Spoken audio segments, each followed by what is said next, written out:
আসসালামু আলাইকুম বন্ধুরা, এই দেখো নতুন বছরে নতুন কিছু করার জন্য আমি পুরো রেডি হয়ে গেছি। আজকে করব নারকেলের সেমাই পিঠা বা সরু পিঠা। তো যাই হোক, আমার প্রথমেই লাগবে নারকেলটা কোড়া হয়ে গেছে।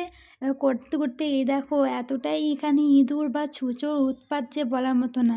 দেখছো, এদিকে নারকেল কুড়ছি আর এদিকে দেখো অমনি কি বড় একটা ছুঁচো। দেখো, তোমাদেরও যদি বাড়িতে এরকম ছুঁচো থাকে বা উৎপাত প্রচুর করে, প্লিজ কমেন্টে জানাবে। পিঠা করার জন্য প্রথমেই আমাকে ময়দাকে খামির করতে হবে। এ দেখো একটু নাড়াচাড়া ডালা ডালা পাকিয়ে আসলে এই খামিরটাকে নামিয়ে নিতে হবে।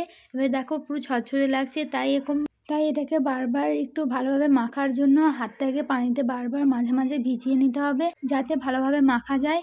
তো এভাবে হাত দিয়ে চেপে চেপে মাখার পর মাখতে হবে। এই দেখো এইদিকে মাখাও হচ্ছে, এইদিকে তোমাদের সঙ্গে একটু কথা শেয়ার করি। এই যে আমি ভিডিও করি, রিলস করি, এই জন্য আমাকে অনেক কিছুই শুনতে হয়। তো যারা শোনানো তারা শোনাবে, সেখানে আমার কিছু করার নেই, সেটা তাদের ব্যক্তিগত ব্যাপার। তো যাই হোক, আমি একটাই জানি, আমি আমার সংসারে সব কাজ গুছিয়ে বাচ্চাদের সামলে করি।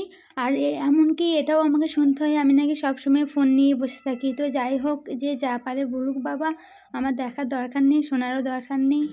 আর এদিকে দেখো কথাও শেষ হয়ে গেল, আর এদিকে দেখো আমার মাখাটাও পুরো কমপ্লিট হয়ে গেল। এই মাখার পর হাতে এগুলো টুকরো টুকরো করে, মানে একটু অর্ধেক করে হাতে ভেঙে নিতে হবে, যাতে একটু করতে মানে সুবিধা হয়। আর এটা করার জন্য ওইভাবে করে নিতেই হবে, নাহলে খুবই অসুবিধা হয় এই পিঠা করার সময়। তো যাই হোক, এই দেখো একটা আমার দৌড় নিয়ে তোমাদের দেখানোর চেষ্টা করছি কিভাবে এই পিঠাগুলো করতে হয়।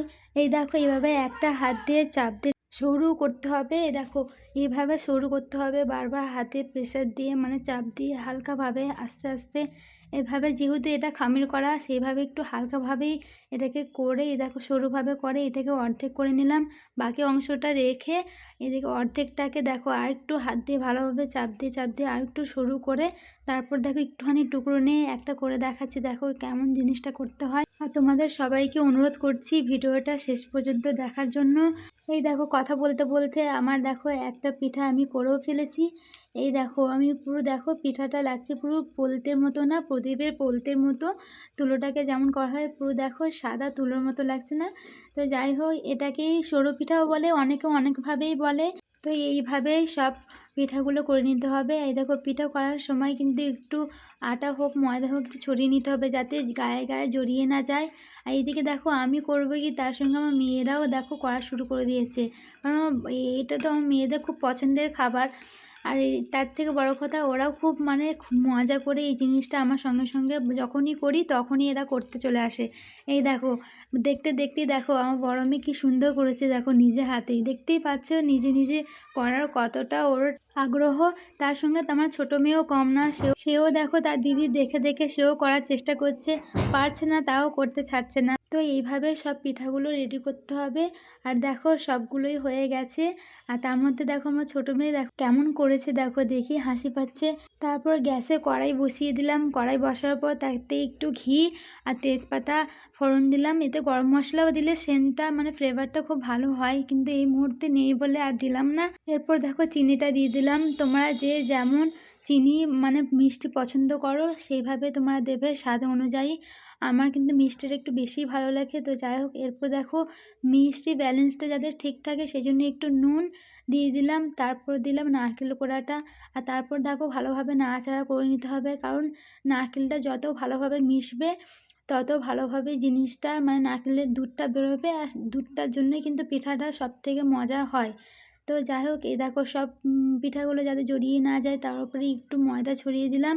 দেখো একটার সঙ্গে একটা একদম জড়ায়নি, সেই জন্যে ময়দাটা ছড়ানো হয়। তো এরপর দেখো আমার নারকেলের দেওয়ার পর কিন্তু দেখো পুরো উদলে এসেছে। আর ভালোভাবে নাড়াচাড়া করে নিতে হবে যাতে চিনি না গোটা থাকে, বা এই নারকেলের দুধটা যেন আরও ভালোভাবে বেরোয়। যত জাল দেবে তত সেইভাবে নারকেলের দুধটা আরও ভালোভাবে বেরোবে। আর এতে ভালোভাবে বেরোনোর কারণেই কিন্তু সেমুইটা আরও ভালো হয় আর খেতেও মজা লাগে।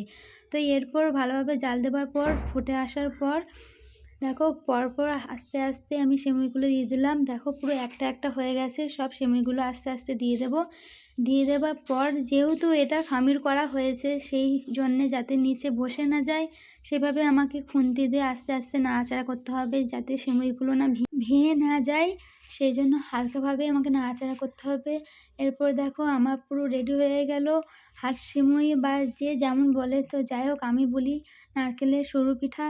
তো আমার পুরো রেডি হয়ে গেছে, এরপর খালি খাবার পালা। তো এবার রেডি করার পর একটা কথা বলতে চাই, আমি রান্না করতে খুবই আমার ভালো লাগে। কিন্তু তোমরা যারা যারা আমার ভিডিওগুলো দেখো তারাই সবাই জানো আমার 3টে বাচ্চা।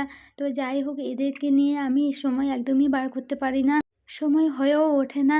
এই দেখো এদিকে পিঠা করছি, এদিকে এরা নিজেরাই পড়তে বসে গেছে। তো আমার পিঠা ফুল রেডি। আর দেখো আমার কিন্তু রান্না করতে খুবই ভালো লাগে, কিন্তু কি কথায় আছে না, ইচ্ছা থাকলে উপায় নেই, সেই হয়েছে অবস্থা। যতক্ষণ না আমার বাচ্চাটা একটু বড় হচ্ছে ততক্ষণ আমাকে অপেক্ষা করতেই হবে। আশা করি তোমরা আমার ভিডিওগুলো দেখতে থাকবে। ইনশাআল্লাহ আমি যেন এইভাবেই তোমাদের নতুন নতুন ভিডিও দিতে পারি। এই নতুন বছরের জন্য আগাম শুভেচ্ছা। পিঠা থেকেই শুরু হলো আমার নতুন বছরের আগাম শুভেচ্ছা। তো যাই হোক তোমরাও প্লিজ বাড়িতে ট্রাই করে দেখবে কেমন হয়েছে না হয়েছে, আর কমেন্টে প্লিজ জানাবে। আমার তরফ থেকে তোমাদের সবাইকে নতুন বছরের আগামী শুভেচ্ছা। আর 2025কে টাটা টাটা বাই বাই। তো সবাই ভালো থেকো আশা করি। আর আমার ভিডিওতে যদি ভালো লেগে থাকে তাহলে লাইক দিও। টাটা।